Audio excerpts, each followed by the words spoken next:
This news is brought to you by Shri Sharda Jyotish Niketan, Joginder Nagar.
देखिए, पिछले 8 दिन से यहाँ लोग कई महिला मंडल, बुद्धिजीवी, प्रोफेसर, एक्सर्विसमैन यूनियन और कई लोग जो हैं इस धरने में शामिल हुए हैं और ये शांतिपूर्वक लोग धरना दे रहे हैं। तो हमने आज पेंशनर वेलफेयर एसोसिएशन है, हम लोगों ने भी डिसाइड किया कि हम भी इनका साथ देंगे, क्योंकि जो जन कल्याण की कोई भी नीति है जिसमें लोगों को कोई तकलीफ़ हो रही है सरकार की नीतियों की वजह से, तो हमने सोचा कि हम भी इनका समर्थन देंगे। और आज हम सभी लोग इन महिला मंडलों के या बाकी जो आम जनता है उनके समर्थन में आए हैं। और हम भी सरकार से चाहते हैं कि जो ये लोग मांग कर रहे हैं कि अगर पत्राचार देखा जाए भारत सरकार का और हिमाचल सरकार का, तो उससे ये पूरी तरह विदित होता है कि जो इसका जो प्रोजेक्ट है सेंट्रल यूनिवर्सिटी का, उसका लगभग 50% देहरा में और 50% जनागढ़ में होना था।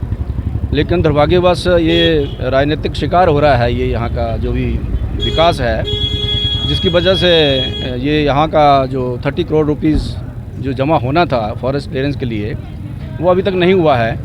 तो हम भी ये चाहते हैं कि सरकार इसको तुरंत जमा करे और यहाँ के लोगों के साथ ये अन्याय ना हो। सबसे बड़ा पोटेंशियल ये है कि ये सेंट्रल यूनिवर्सिटी है जहाँ की फैकल्टी जो है काफ़ी हाई क्लास फैकल्टी बाहर से आएगी। हमारे लिए यहाँ सबसे नज़दीक एयरपोर्ट है, होटल्स काफ़ी हैं उनके ठहरने के लिए। देहरा में ऐसा कुछ नहीं है, तो जितने भी ये हाई फैकल्टीज़ जो आती हैं ये कई बार डिनाई कर जाती हैं कि हमको वहाँ एयरपोर्ट से ट्रैवल करने में काफ़ी टाइम लगता है। तो यहाँ से जदरांगल में जो इन्होंने डिसाइड किया था लॉन्ग टाइम बैक कि पूरी सेंट्रल यूनिवर्सिटी यहाँ बनेगी, लेकिन ये राजनीति का शिकार होकर के ये पहले 50% यहाँ रही, 50% वहाँ चली गई। उसके बावजूद इसका काम नहीं हुआ। जिन लोगों ने उम्मीद लगाई थी कि उनके बच्चे जो हैं वो यहाँ सेंट्रल यूनिवर्सिटी का फ़ायदा लेंगे धर्मशाला के लिए, उनका सबका नुकसान यही है कि उनको अपने बच्चों को भेजना पड़ेगा, या देहरा भेजना पड़ेगा, बाहर भेजना पड़ेगा। ठीक है, धर्मशाला से अन्याय तो शुरू से हो ही रहा है, सिर्फ सेंट्रल यूनिवर्सिटी का नहीं है, बाकी मुद्दे भी हैं जिसकी वजह से धर्मशाला को नुकसान उठाना पड़ रहा है। ये छोटे छोटे मुद्दों को लेके अभी आपने देखा होगा कि एयरपोर्ट एक्सपेंशन का था, हाई कोर्ट ने स्टे दिया था, सुप्रीम कोर्ट ने उसको डिनाई कर दिया और उसको कर दिया।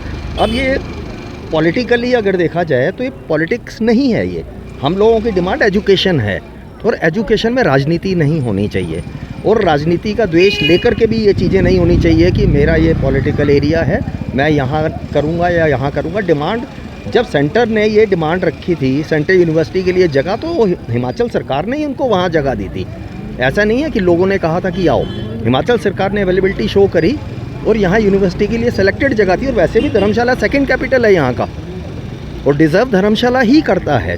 स्मार्ट सिटी है, एक्सपेंशन हो रही है, सब कुछ है, तो जितनी फैसिलिटीज़ सेंट्रल यूनिवर्सिटी को धर्मशाला में मिलेंगी, I still have a doubt कि वो वहाँ देहरा में वो ले पाएंगे। टाइम लगेगा, ऐसी बात नहीं है, देहरा भी हिमाचल का ही अंग है, लेकिन उसको डेवलप होने में टाइम लगेगा, और ये ऑलरेडी डेवलप्ड एरिया है। जोगिंदर नगर के शारदा ज्योतिष निकेतन में अब आपको सर्टिफाइड जेमस्टोन रत्न आदि उपलब्ध रहेंगे। विख्यात हस्तरेखा विशेषज्ञ पंडित लेखराज शर्मा की बेटी एस्ट्रो विभा शर्मा, जहां आपको हर प्रकार की रत्न पूजा सामग्री व कुंडली के हिसाब से रत्न आदि लेकर उपलब्ध रहेंगी। जोगिंदरनगर के बिलिंग कॉम्प्लेक्स में शारदा ज्योतिष निकेतन में आकर सेवा का मौका जरूर दें। अधिक जानकारी के लिए संपर्क करें 7018510300 या फिर 9805648081। नमस्कार, मैं विभा शर्मा और मेरे पिताजी जैसे कि आप सब जानते हैं जोगिंदरनगर में पंडित लेखराज शर्मा जी, ये शारदा ज्योतिष निकेतन की ही ब्रांच है। वो एक हस्तरेखा विशेषज्ञ हैं और मैं उनकी बेटी हूँ। और ये जो शारदा ज्योतिष निकेतन की नई ब्रांच है, यहाँ पे आपको सभी प्रकार के जेमस्टोन्स, रत्न, पूजा सामग्री, रुद्राक्ष सब कुछ अवेलेबल है आपके हॉरोस्कोप के अकॉर्डिंग, आपकी कुंडली के अकॉर्डिंग।